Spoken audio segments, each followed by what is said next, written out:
June 2018 marked the sunset for the Catalytic Sustainable Agribusiness Investment Project, CSAI, after 2 years of intense involvement in the climate-smart agriculture space. In a closeout event, stakeholders networked by sharing their experiences on how to maximize impact investment in East Africa. For the last 2 years, we have been working on a project called East Africa Catalytic Sustainable Agribusiness Investment Project that has been working in the climate smart agriculture arena, working with the enterprises that we consider to be inclusive, meaning that they work with the base of the pyramid in their processes. They incorporate them in their processes, maybe as suppliers or service providers. And then they are also climate smart in their operations, meaning that they are either increasing food security, or they are helping in issues of adaptation and resilience, or they are mitigating against greenhouse gas emissions. So what exactly does impact investment and climate-smart agriculture in the CSAI program context entail? When we think of climate-smart agriculture, what does that actually mean? Exactly. I mean, there are kind of three generally accepted components to the definition, per se. And as he was saying, well, overall, we're talking about agricultural systems, right? So it's an agricultural system that seeks to have three objectives. Number one is to try and increase productivity and income. So there's a productivity objective to it. The second is to adapt and build resilience to climate effects. And then the third one is a mitigation objective. So essentially those are the three parts to climate smart agriculture. One issue that impact investment is trying to address is the fact that there's lots of enterprises that might be too large for the small microfinance loans. On the other hand, some of them might be a bit too small for the larger mainstream loans. So there's what people call this missing middle space, where finance is not as available. And specifically, finance may not be available for those small enterprises who might be doing more innovative things, especially as it relates to climate smart agriculture, right? Which is, I think, all of the enterprises here in the room. So these impact investments are one aspect of trying to bridge finance in that space. By focusing on these two areas, the CSAI program perfectly addressed the food security and resilience issues that SNV, which was the implementing partner, and USAID, which funded the program under the Feed the Future initiative, are working towards. If you look at USAID and its development model, we're moving to a place where we believe the future of development is enterprise-led. So we anticipate a much bigger role of the private sector in helping to achieve our development outcomes. We understand that resources available for meeting development goals are limited. The private sector also holds expertise and innovation, new ideas that we want to tap into.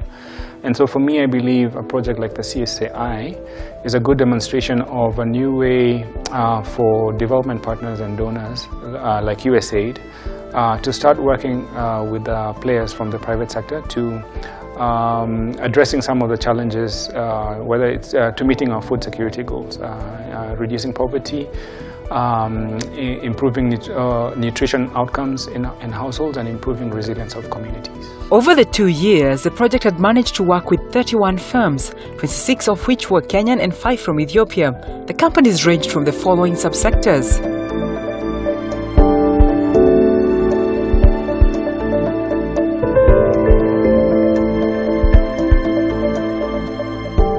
So in what areas did the project provide support to these enterprises? The enterprises have benefited from this project in a way that they have been able to more or less get exposed to some of the developments that are happening in their space. Looking at different enterprises, you'll be able to say that to some extent they were not yet prepared for this kind of program. We were more or less like pushing some of the solutions to them, which were not necessarily working for what they were looking for. But some benefited, and we hope that even after the project, they can be able to continue following up with some of the discussions that they have started with the various stakeholders. It could be the government, it could be the investors per se, or even other, I would say, enterprise development projects that are coming up in the country. CSAI was working with private enterprises in Ethiopia, just to mention two. One is working in biofertilizer, which is a fertilizer organic and also environmentally friendly. We are assisting them to be more accessible to smallholder farmers. This company was only, their coverage was very small, but we helped them to reach most of the farmers, especially these pulse crop growing farmers. So the marketing, the distribution channel, supply chain, and everything.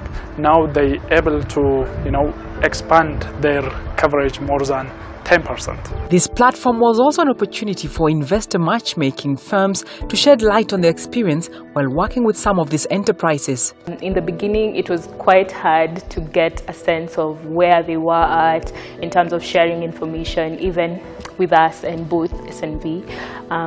But over time, we've seen growth in leaps and bounds. For example, one of the entrepreneurs that we worked with, Jaco Yugi from Biofit company. Obviously, in the beginning, they were a bit really early, but then at the end of the program, where we are at now, we can see they're starting to even speak with investors.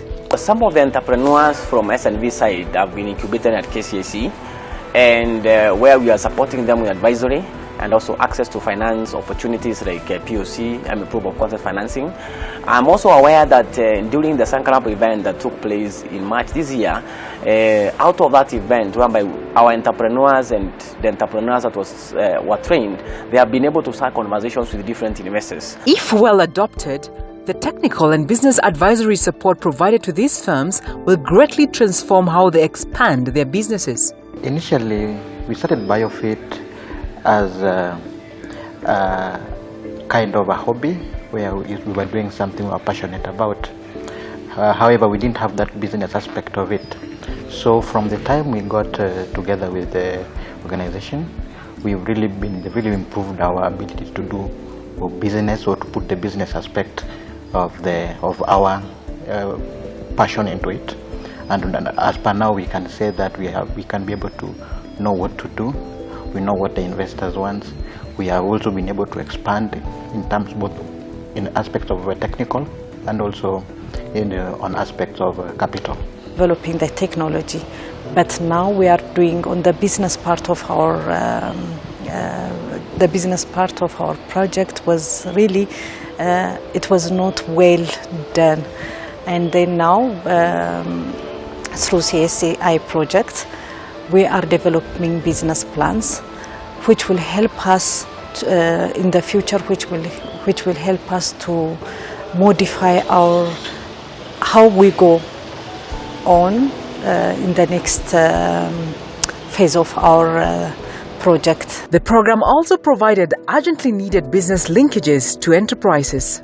The most interesting part about fish farming is that it's a new venture, and all of us are in the learning process. That learning curve is so expensive, but without the support, you can't go anywhere. We have been able to link up, as I said, the technical teams that are now helping us on the farm. We have been able to do a cold storage, which we couldn't have done. Now we can keep our fish. We have now linked up with development partners that are helping us do a fish box, that you are very key in helping us do. Fish boxes that will be ferrying fish from our farm straight to the consumers. And these are some of the things that you value. The development of seed, that is the fingerlings, that is so complicated. But through the whole process and linkages that we've had, we now have the best, if I can say that now, in this part of Africa, it's Eastern Africa. Lakeview fisheries have the best strains for fingerlings that can mature into grow out tilapia through the network. Despite the 2-year time frame that the program was running, it was able to pilot and showcase viability of innovative and sustainable ideas which are market ready and scalable on one hand, and that there are investors ready to put their resources in the climate smart agriculture space. In just 2 short years, we've raised over $1.15 million. While we are ending next month, we have almost a pipeline of almost $10 million. So we're very optimistic that while the program may not continue past July, there's a lot of opportunities for our enterprises in the future and other small businesses that are interested in pursuing climate smart agriculture. To find out more about the Catalytic Sustainable Agribusiness Investment Program, CSAI, visit the SNV website, www.snv.org.